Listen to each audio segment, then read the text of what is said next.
I think that a lot of people have figured out how to work from home or work remotely, or maybe aren't going to go into the office 5 days a week anymore, maybe 3 days or 2 days or zero. I think a lot of companies may downsize their office space, in big cities as a result. It's going to be a challenge to, real estate companies as to how to handle, their vacancies, or do they convert from office space to maybe residential?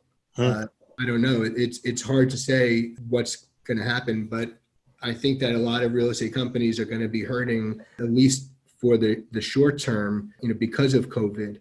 But I believe that in the long term, I think real estate is, always a great investment. And I think that the good real estate companies are going to figure out, maybe there will be, more mergers or acquisitions between companies. As a result, a lot of companies that don't think they can make it may sell some of their strongest assets for cash to get them through a certain period. So I think you're going to see a lot of properties potentially being sold to larger, real estate firms.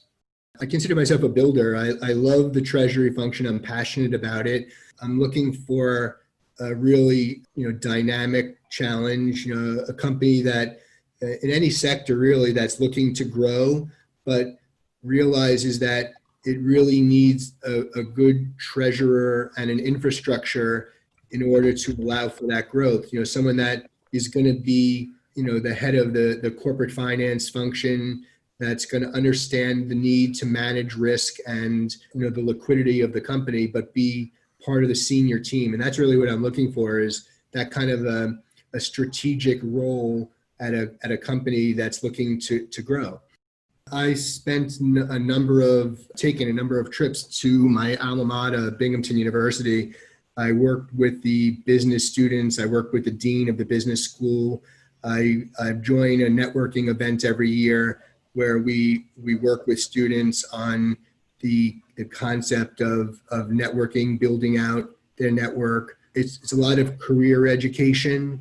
There's accounting majors who want to go into a different field.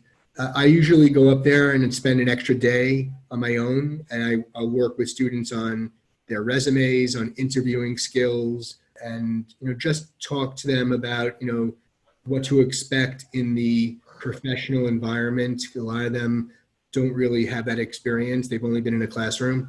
So that sort of leads to how I work with people that I supervise, and try to really, patiently explain to them what their job is, what their responsibilities are, and to be a really good communicator. I think that most good managers at any level are good communicators.